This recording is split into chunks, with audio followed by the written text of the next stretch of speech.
Culture and Subculture, page 49. When sociologists use the term culture, they mean the whole way of life of a particular society, characterized by generally accepted standards of behavior, beliefs, conduct, and morals. A subculture is a distinctive way of life within the wider culture in society. So a small part of it, sub just meaning that small part. When examining the relationship between a subculture and the culture of which it is a part, the latter is referred to as the parent culture. The subculture, though differing in important ways from the culture from which it derives, will also share some things in common with that parent culture.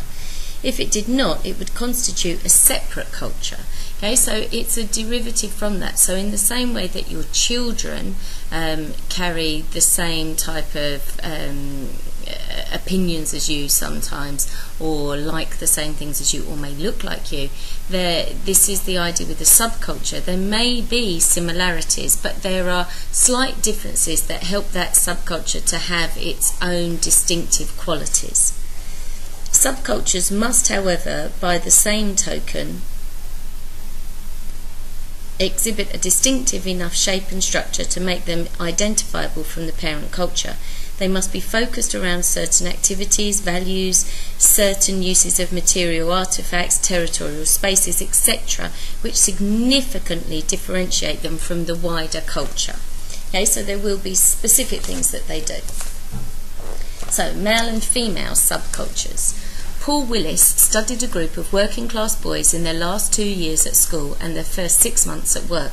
He identified 2 working class male subcultures: the lads, the anti-school culture, and the earolls, the conformist academic culture. Willis found that the lads expressed an aggressive, macho pride in their practical physical skills. They rejected academic work as effeminate and sissy and were destined for traditional male working class occupations. What was important to them was having a laugh and knowing a bit about the world.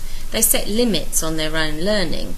They emphasised immediate gratification and were quite prepared to engage in illegal activities.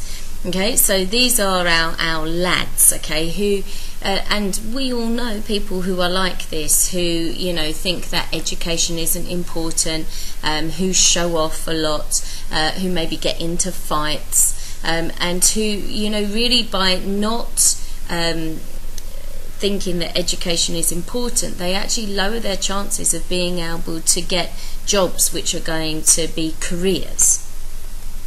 Griffin studied a group of 16-year-old girls in Birmingham and their first 2 years in the labour market.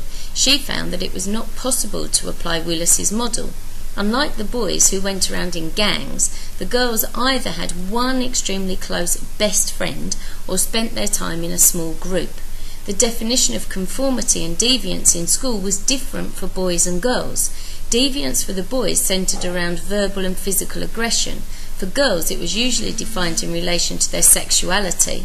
Being a troublemaker can be associated with being too feminine and too heterosexual. Okay, so Griffin, when she looks at females, say, well, hold on, there's a completely different subculture there.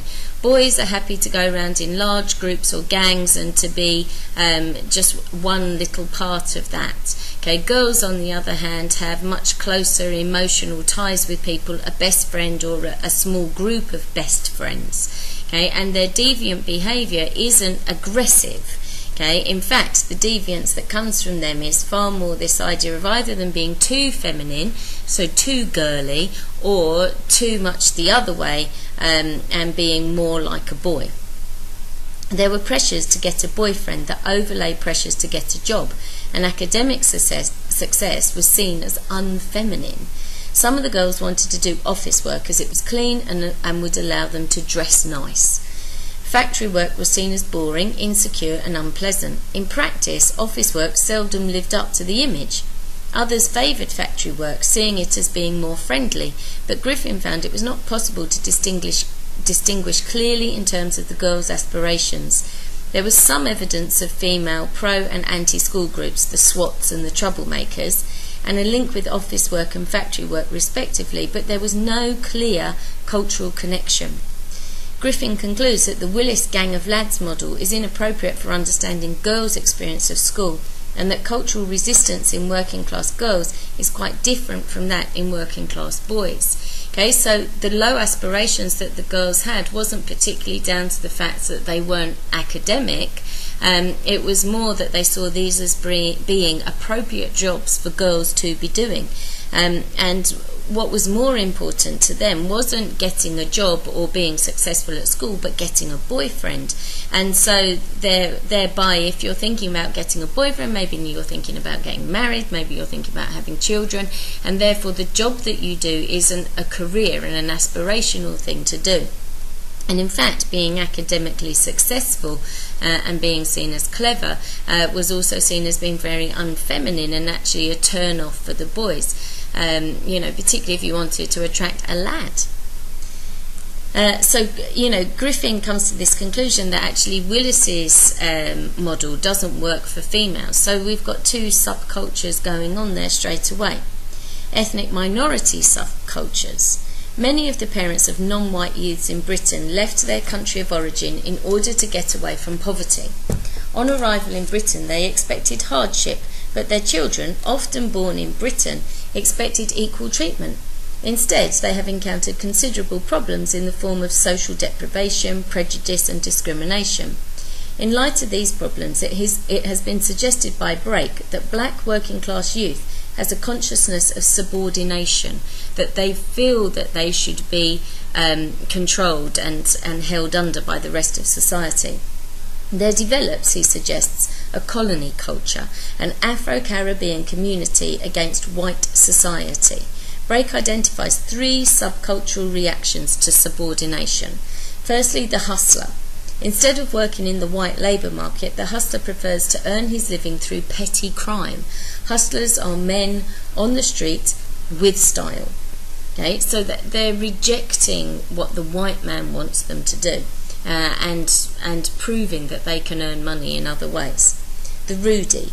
These groups are heavily involved in drug pushing, gambling and violence. This particular subcultural reaction was strong in the 1960s. Rudies wore stringy brim hats and dark glasses and listened to blue beat, ska and reggae music. Again, so defining themselves by the types of music that they're listening to and the actions that they're taking, the things they wear.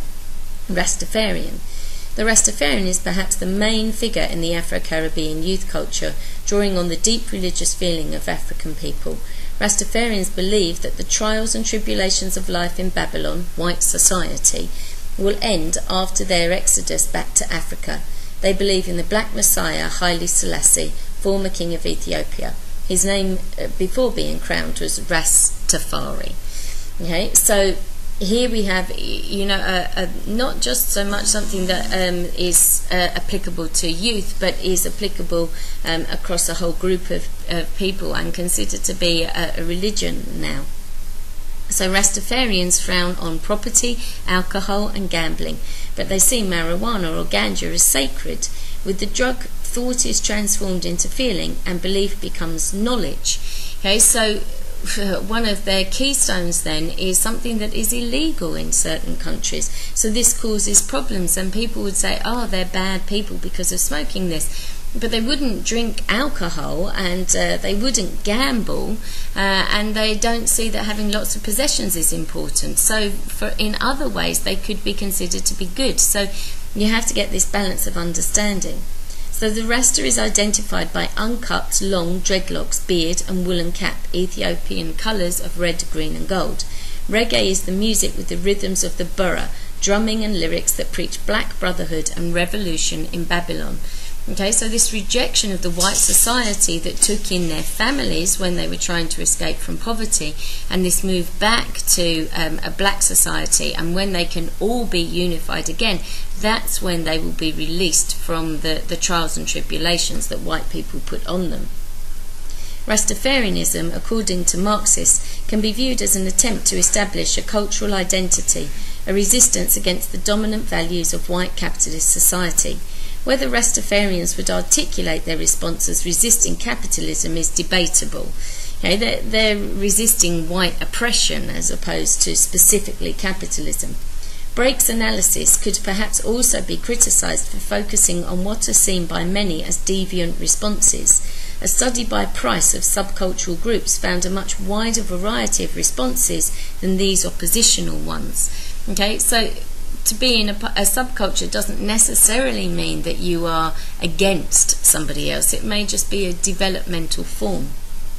Asian parents generally exercise great control over their children, and most adolescents expect to marry a partner chosen and approved by their parents. Girls are guarded against any secret relationship with boys. Asian youth are not encouraged to get involved in multiracial youth organisations, as parents fear that the contacts thus arising may undermine their own religion and culture. In fact, Asian communities have until recently lacked distinct youth subcultures, and yet that doesn't mean that there isn't a difference to them, okay? And they're not being subversive, they're not being revolutionary, they're not rejecting their parents, they are just their own subculture. The situation with Asian youth may be changing due to a number of factors. Berry has argued that Asian youth today experience alienation in two respects. They no longer identify so closely with the culture and values of their parents and grandparents, yet they also feel frustrated in their attempts to gain acceptance within the mainstream Western culture. As a response, some young Asians are forming their own youth groups with a distinctive subculture that encourages a more assertive approach to promoting the interests and rights of Asian people in British society. Okay, and this is a very difficult thing to there are people who live in Dubai who tell me that they are Indian, and yet they've never lived in India. They weren't born in India. So how do we define somebody's culture and somebody's nationality? Okay, I'm British because I was born in Britain and I lived a large part of my life in Britain. Okay, so it becomes very difficult if you have parents who are from different nationalities. What nationality are you? If you're born in a different country to the nationality of both of your parents, so society is changing, and this is going to lead to all sorts of other subcultures. But for Asian youths, what they have started to do is say, well, hold on, we want to be accepted into this British society, and the things that are important to us need to be acknowledged more.